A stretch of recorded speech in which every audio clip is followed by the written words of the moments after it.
Good morning to all. I hope you are safe. Welcome to my class. Today I am going to study about longitudinal survey. So before that we can go for a small recap. In the previous class we studied about survey, types of survey. So what is a survey? Survey means a collection of data.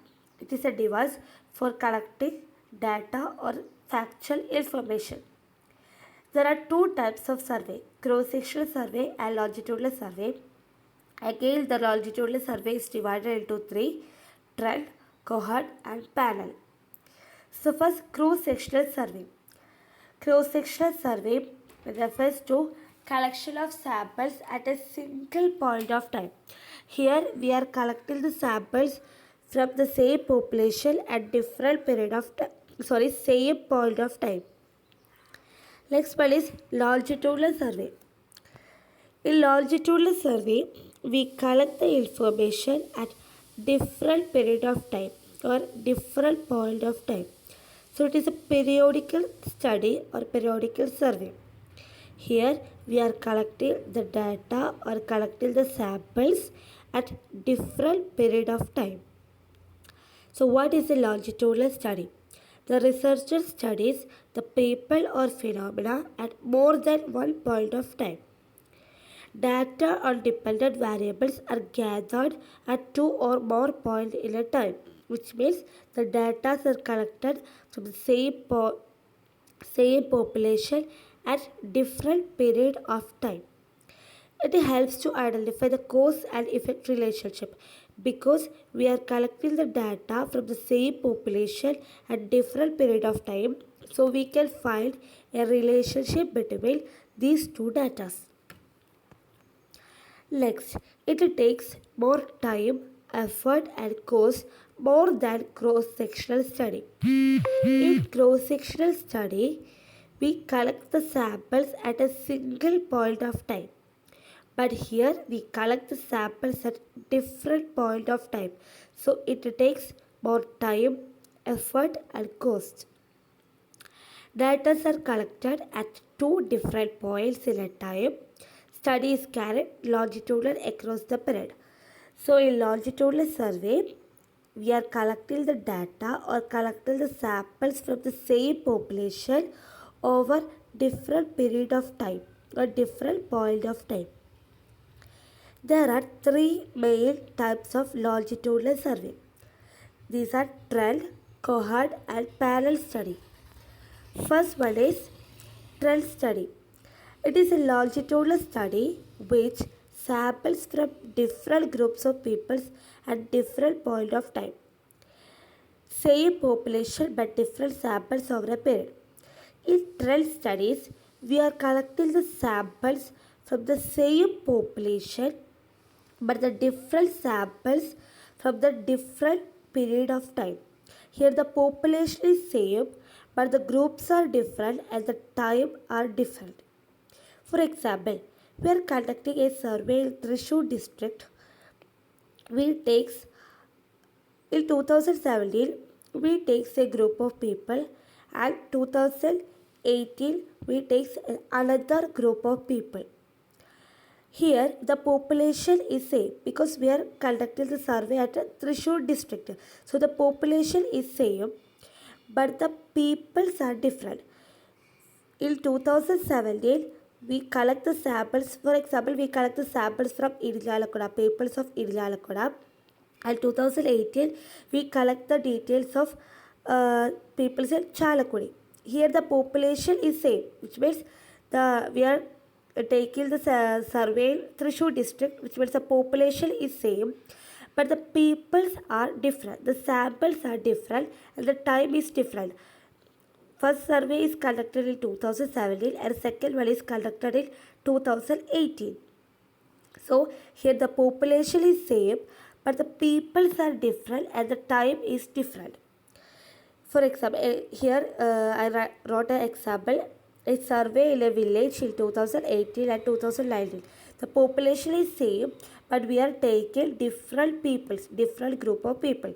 It is trend study. So it is a longitudinal study which samples from different groups at a different point of time, but the population is same. I hope it is understand. The population is same, but we collect the data from the different groups at different point of time. Next is cohort study. It is a longitudinal study in which we sample a cohort. Cohort means a group of people who share a common characteristics. For example, a drunkard people, they have a common characteristics. So we are collecting the data from a cohort. A group of people having the common characteristics at different period of time. The objective of the study is to understand the relation between the feature of cohort at beginning of the study and later. For example, we are conducting the study at the 2017 and the study ends in 2019. So we can find a relationship between the data in 2017 and 2019. So a cohort study means we are collecting the data, we collecting the samples from a group of people having the common characteristics at a different period of time. The objective is to find the relationship between the features of cohort. We can find the features of cohort by using this cohort study. Next is parallel study. It is it means it is a longitudinal study in which data is collected from the same population, which means the same samples at different time. So here the population is same and the peoples and the samples are same at different point of time. In trend studies, the population is same but different peoples, different samples. Here population is same and the samples are also same.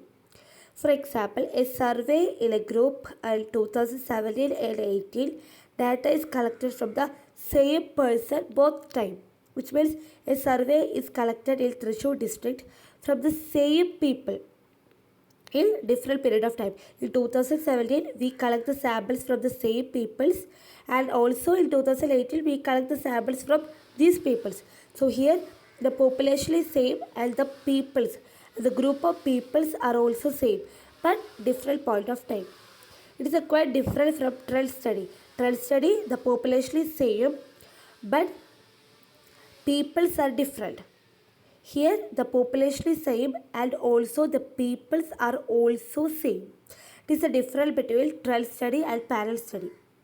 In trend study, I repeat, in trend study, population is same but the peoples are different at different point of time.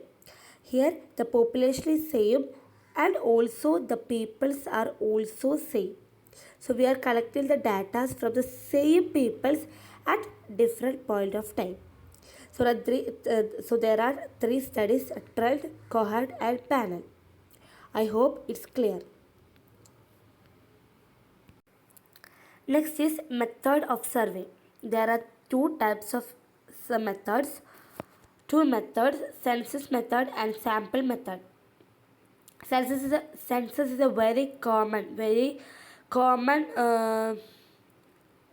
word to us. We all heard about census. It involves a complete enumeration of all units of population or a universe. We conduct a census.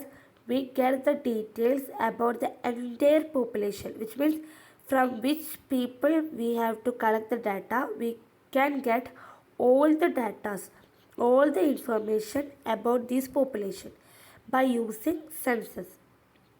So a survey conducted in a population, we get all the information about that population. It is called census method. We get all the information from that population. When the universe is small, it is better to adopt a census method of collecting of information. We are collecting information from a population. Here it is said that it is a population is small. If the universe or the population is small, it is better to adopt a census method. By this, we can get all the information or the factual information about that population. So when the population or the universe is small, the census method is more good to collect the information. So the census method, it involves a complete enumeration of all the units of population. We get the complete details about all the units, each units of the population by using census method. And if if the population is small, it is better to adopt a census method.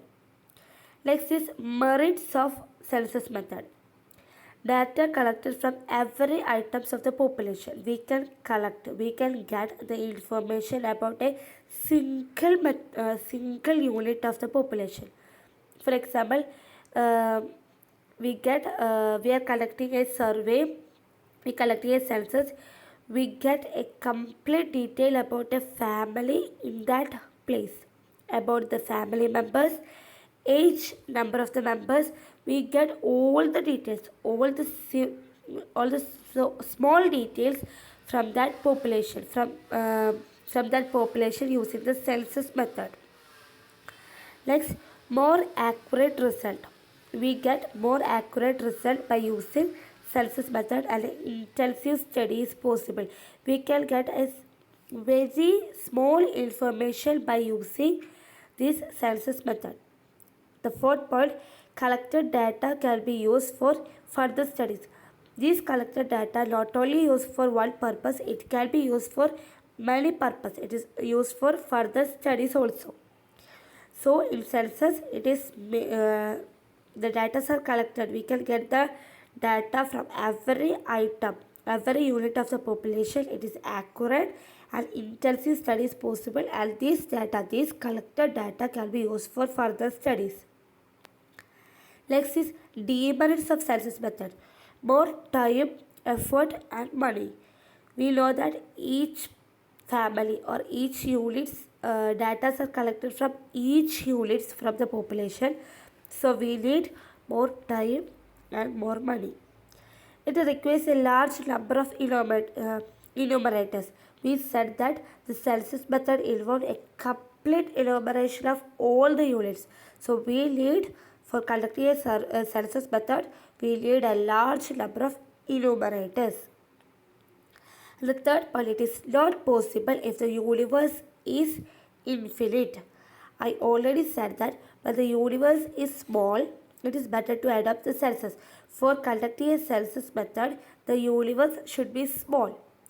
If the universe is infinite, we cannot use census method. Okay, I hope it's clear. If the universe is infinite, we cannot conduct a census method for collecting the data. So in this class, we discuss about longitudinal study.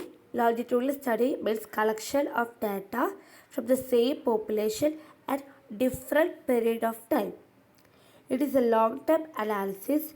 The participants are engaged throughout the study. Casual or relational research data is collected from the same sample. So, longitudinal study means collection of data or collection of samples in the same population at the different period of time. It is the main thing. We are collecting the samples at different period of time. There are three types. Trend study. Here the population is same but different peoples at different time. Cohort, we are collecting the data, samples from a group of people having the common characters at different intervals of time. Panel, same population, same peoples at different point of time. Next, methods of survey, census method. Census method, we got a complete enumeration of all the units. If the universe is small, we have to use census method. If the universe is infinite, it is not possible if the universe census method is not possible if the universe is infinite. I hope it's clear. Thank you.